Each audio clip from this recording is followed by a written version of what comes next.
we will see a horrible loss of human life. Probably 300 to 400,000 in the first week, civilian and military, probably over 2 million by the time 3 weeks is up. If I'm a North Korean commander, I will unleash the firepower of my artillery and inflict as much death and destruction on the South as I can. And in the first hours, there will literally be hundreds of thousands of artillery rounds and rockets fired to the South, and many of them into Seoul.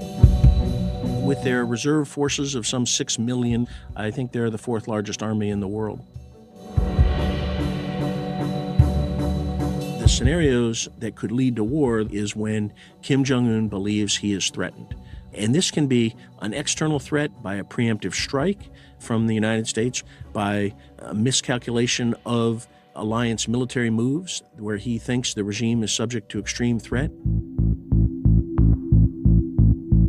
Our task will be to use air power to hold those guys off as much as we can until we can get heavier stuff in there. The first thing you gotta do is to get all your stuff combat loaded on ships. Tanks, trucks, armor, artillery, infantry, all the stuff that goes with that. And that will take anywhere from 3 or 4 days for the US Marine Corps guys coming in out of Japan to almost 3 weeks for the heavy tanks to come in all the way from Texas.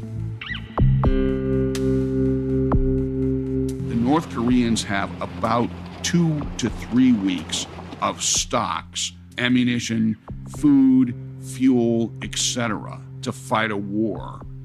That's all they got. So their war plan has to include accomplishing all of the goals that they have within that short time frame, because after that, they're living off the land. As the war starts to go bad for them, most units will start to collapse.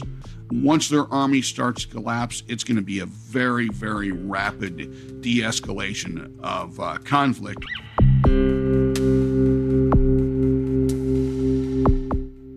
When they know that, then what reason do they have not to use the nukes and take out several 100,000 Americans with them?